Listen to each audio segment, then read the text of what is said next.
Good morning students, welcome करता हूं आप सभी का अपने यूट्यूब चैनल में। आज हम बहुत ही महत्वपूर्ण टॉपिक पर बात करने जा रहे हैं। मैकेनिकल इंजीनियरिंग के जो छात्र हैं, आप जानते हैं कि फाइनल सेमेस्टर में उनका प्रोजेक्ट वर्क होता है। तो उस मैकेनिकल इंजीनियरिंग छात्रों हेतु जो सुझावात्मक प्रोजेक्ट सूची है उसके बारे में हम बात करने जा रहे हैं। तो जो भी एरिया हो सकते हैं, जो भी क्षेत्र हो सकते हैं प्रोजेक्ट करने के मैकेनिकल इंजीनियरिंग के छात्रों के लिए, वो हम देखेंगे और जानेंगे कि आपके सिलेबस के अकॉर्डिंग कौन कौन से क्षेत्र या एरिया हैं जो आप लोगों के लिए पहले से परिभाषित कर दिए गए हैं, जिन पर आप अपने प्रोजेक्ट को बना सकते हैं। तो आइए शुरुआत करते हैं कुछ suggestive project list for mechanical engineering students. तो कोई भी प्रोजेक्ट शुरू करने से पहले आपको एक चीज़ याद रखना है जो बड़ी महत्वपूर्ण है, और वो याद ये रखिए कि जब आप कोई प्रोजेक्ट करें या फिर हम ये कहें कि छात्रों को कोई प्रोजेक्ट दिया जाए, तो उस प्रोजेक्ट या समस्या को आप ऐसे मान करके करिए कि कोई उसके समाधानित होने का इंतजार कर रहा है। मतलब कहने का कि आपका जो प्रोजेक्ट है वो किसी समस्या का समाधान करता हो, या फिर उस आपके द्वारा बनाए गए प्रोजेक्ट के द्वारा कोई अच्छा कार्य कर सके, या किसी की समस्या का समाधान हो सके, या कोई उन्नति कर सके। इस तरीके से मान करके आपको अपना प्रोजेक्ट बनाना है। तो हमेशा ऐसा जो एरिया है आप अपना ऐसा चूज़ करिए कि जिसमें जो डेली या फिर रियल लाइफ के ऊपर जो, या फिर केस स्टडी हो, या कुछ ऐसा मॉडल आप बनाइए जो किसी की समस्याओं का समाधान कर सके। इस तरीके के प्रोजेक्ट आपको बनाना है। तो कुछ सुझावात्मक प्रोजेक्ट गतिविधियां निम्नांकित हैं, उनको हम देख लेते हैं। एक आप बना सकते हैं, पहला project connected with repair and maintenance of machines. जो मशीन्स हैं उनके रिपेयर और मेंटेनेंस से संबंधित प्रोजेक्ट आप अपने हाथ में ले सकते हैं। तो आप देखिए कि आपके पास कोई ऐसी मशीनें हैं जो आपकी संस्थान में हो, संस्थान के अलावा यदि आसपास कहीं संभावना हो सकती है तो वहाँ देखिए, और उनका रिपेयर और मेंटेनेंस कैसे आप कर सकते हैं, पूरा उसमें रियल उसमें आधार पर आप उस प्रोजेक्ट को अपना कर सकते हैं। तो मशीन के रिपेयर एवं मेंटेनेंस से संबंधित प्रोजेक्ट आप अपने उसमें प्रोजेक्ट वर्क में कर सकते हैं। दूसरा है एस्टीमेटिंग एंड कॉस्टिंग प्रोजेक्ट्स, यानी जो लागतन ज्ञात करना और आकलन ज्ञात करने से संबंधित जो प्रोजेक्ट हैं वो भी आप उसमें अपने हाथ में ले सकते हैं। और रियल बेसिस पर वास्तविक जो होता है, एक जो एक्चुअल वर्क होता है जिससे हमको सीखने का मिलता है, इस तरीके का प्रोजेक्ट आप करेंगे तो आप अपनी डिप्लोमा की जो आपने 3 साल पढ़ाई की है उसको आप यूटिलाइजेशन कर पाएंगे और बहुत अच्छा प्रोजेक्ट आप कर पाएंगे, और आगे के लिए आपके लिए बहुत सुविधाजनक होगा। तो लागतन एवं आकलन से संबंधित प्रोजेक्ट आप अपने उसमें सम्मिलित कर सकते हैं। तीसरा है design of jig and fixtures. Jig and fixtures आप जानते हैं, ये आपका प्रोडक्शन टेक्नोलॉजी में या फिर टूल इंजीनियरिंग के नाम पर देखिए आपको पढ़ाया जाता है।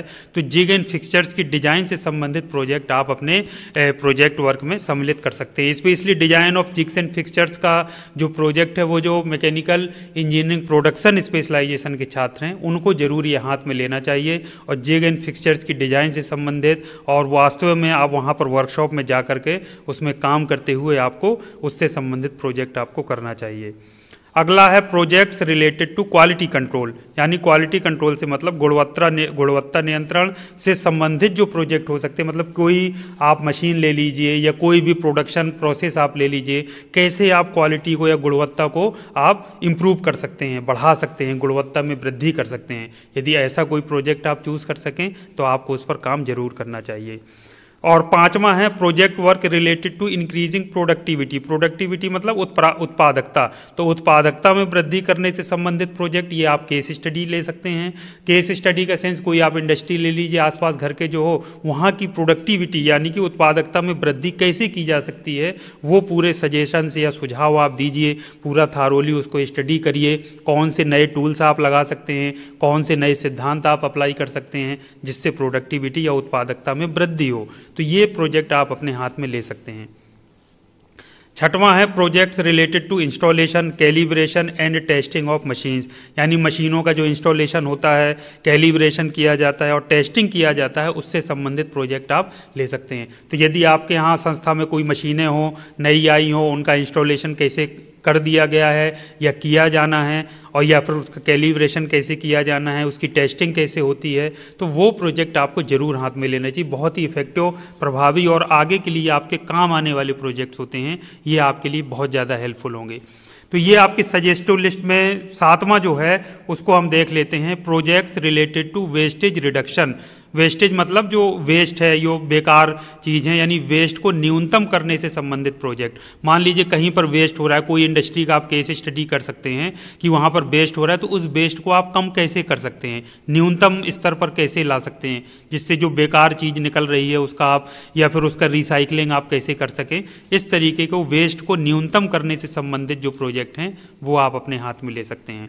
अगला है project related to fabrication. Fabrication से मतलब निर्माण करना, फैब्रिकेशन से संबंधित प्रोजेक्ट मतलब जैसे कोई मॉडल बनाना। जैसे मैंने एक वीडियो बना करके आपको बताया था कि जो रेडियल आर्म ड्रिलिंग मशीन है, या गैंग ड्रिलिंग मशीन है, या मल्टीपल हेड ड्रिलिंग मशीन है, तो इनके आप मॉडल बना सकते हैं, फैब्रिकेशन उनका कर सकते हैं। उससे संबंधित तो वो जो स्टूडेंट्स होंगे, ना सिर्फ आपकी संस्था के बल्कि दूसरी संस्थाओं के भी प्रेरित होकर के आपसे प्रेरणा लेकर के वहाँ के बच्चों को ये करने के लिए कह सकते हैं, बोल सकते हैं। और आपके प्रोजेक्ट मॉडल देखकर जो छात्र छात्र किताब में हमेशा थ्योरी पढ़ते रहते हैं, वो रियल में उस मॉडल की वर्किंग मॉडल को देख करके उस पर कार्य कर सकते हैं और उसको बहुत अच्छे तरीके से सीख सकते हैं और अपने पढ़ाई में आप उसको इस्तेमाल कर सकते हैं।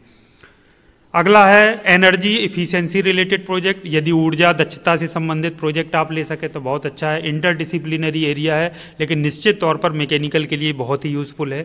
कहीं भी जो ऊर्जा की बात हो या ऊर्जा दक्षता की बात हो, कैसे हम ऊर्जा दक्षता को बढ़ा सकते हैं या कैसे उस पर काम कर सकते हैं, इस तरीके का केस स्टडी अपने संस्थान का, हॉस्टल का, या कहीं भी जो बिल्डिंग है इस तरीके की, वहाँ पर आप ले करके वहाँ काम कर सकते हैं। पूरा सजेशन, सुझाव आपके दे सकते हैं, और वो सुझाव कहीं ना कहीं न सिर्फ पॉलिटेक्निक संस्थानों, इंजीनियरिंग संस्थानों, बल्कि दूसरे जो गवर्नमेंट एजेंसीज है वो भी आपके प्रोजेक्ट के आधार पर आगे काम कर सकते हैं, या दूसरे लोग भी आपसे प्रेरणा ले सकते हैं।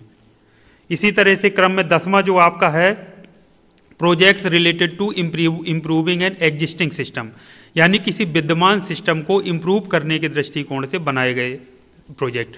मान लीजिए कोई सिस्टम पहले से बना है, काम हो रहा है, तो आप देखिए उस सिस्टम की स्टडी करके थारोली क्या आप उसमें ऐसा कोई चेंज कर सकते हैं कि जिससे उसका पूरा जो इम्प्रूवमेंट है वो हो जाए, यानी कि उसकी टोटल उत्पादकता बढ़ जाए, या आप कहें दक्षता बढ़ जाए, या कुछ ऐसा हो जाए कि उसकी कॉस्ट कम हो जाए, या उसमें जो मेहनत लग रही है वो कम हो जाए। तो इस तरीके से कोई भी सिस्टम हो, वो सिस्टम हो सकता है, आप कोई मशीन टूल ले सकते हैं, या कुछ भी ऐसी चीज़ जो आप उसको थारोली स्टडी करके आपके माइंड में ये चीज़ आती हो कि यदि हम इसको ऐसे नहीं ऐसे यदि कर लेंगे तो इससे क्या होगा, टोटल इम्प्रूवमेंट हो जाएगा, यानी उसकी जो टोटल जो सिस्टम है उसमें वृद्धि हो जाएगी, उसकी दक्षता में, उसकी उत्पादकता में, और मेहनत कम लगेगी, आउटपुट ज़्यादा मिलेगा। इस तरीके की चीज़ें आप यदि कर सकें तो वो सबसे बेस्ट होता है। तो इसके लिए जो सिस्टम है उसको इम्प्रूव करने के लिए एक तोड़ फोड़ जोड़ जो प्रोसेस होता है उसको आप अपना सकते हैं। आप तोड़ फोड़ करके मतलब अंगों को वियोजित कर सकते हैं, और उसके एक एक स्टडी करके आप देखें कि कौन सा जो पार्ट है एलिमिनेट करके, या फिर उसकी जगह पर कोई एक नया पार्ट लगा करके उस सिस्टम की दक्षता को या उसकी टोटल ओवरऑल जो सभी तरह से जो परफॉर्मेंस होता है उसको आप कैसे इम्प्रूव कर सकते हैं, बढ़ा सकते हैं। तो ये प्रोजेक्ट आपके लिए बहुत हेल्पफुल होंगे। तो ये जो एरियाज़ ऑफ प्रोजेक्ट हैं ये आपके लिए NSQF के अकॉर्डिंग ये पूरे पहले से प्रिस्क्राइब किए गए हैं, आपको बताया गया है क्षेत्र, लेकिन ज़रूरी नहीं है कि इनसे ही संबंधित आप अपने टीचर के गाइडेंस में कुछ और भी ले सकते हैं। लेकिन ये सुझावात्मक प्रोजेक्ट सूची हैं, इनमें से ये 10 आपके लिस्ट है, इनमें से जो आपको लगता है कि ठीक है, आप जिस पर आप स्वयं को ठीक पाते हैं। जैसे मान लीजिए RAC की बात करें, मान लीजिए मैकेनिकल इंजीनियरिंग कोई RAC स्पेशलाइजेशन से कर रहा है, तो RAC से संबंधित आप कोई RAC प्लांट है या कोई भी इस तरीके का आप AC का ले लीजिए, या फिर रेफ्रिजरेशन सिस्टम, या कुछ भी आप इस तरीके की चीज़ लेकर उसका पूरा आप स्टडी और उसका पूरा जो इम्प्रूवमेंट का, या फिर उसमें कुछ भी आप उसकी एफिशिएंसी में वृद्धि करने का, या पूरा केस स्टडी या फिर सिस्टम डिजाइन कुछ भी आप ले सकते हैं। इसी तरीके से रिपेयर एंड मेंटेनेंस स्पेशलाइजेशन वाले छात्र हैं, उनको जो तो रिपेयर एंड मेंटेनेंस से संबंधित लेना चाहिए। तो जो जिसका स्पेशलाइजेशन है, अगर आप उस पर अच्छे से करेंगे तो ना सिर्फ आप अपने सब्जेक्ट जो आपने पढ़े हैं उनका आप ठीक से यूज़ कर पाएंगे, बल्कि आप अपनी ब्रांच या स्पेशलाइजेशन के साथ उसको कोरिलेट भी कर पाएंगे। तो उम्मीद करता हूं कि जो प्रोजेक्ट आपका बहुत ही अच्छा बनेगा। आपको मेरी पूरी जो हेल्प की ज़रूरत हो, मैं आपको बिल्कुल गाइडेंस और मार्गदर्शन आपको करता रहूँगा। अच्छा प्रोजेक्ट बनाइए, एक अच्छे गुणवत्तापूर्ण एक डिप्लोमा लेकर के यहाँ से बाहर निकलिए, अपने संस्थान का, अपना समाज का और देश का नाम रोशन करिए। इन्हीं शुभकामनाओं के साथ आज के इस वीडियो को यहीं समाप्त करता हूँ। फिर मिलेंगे एक नए वीडियो के साथ, तब तक के लिए थैंक यू वेरी मच। आपका दिन शुभ हो।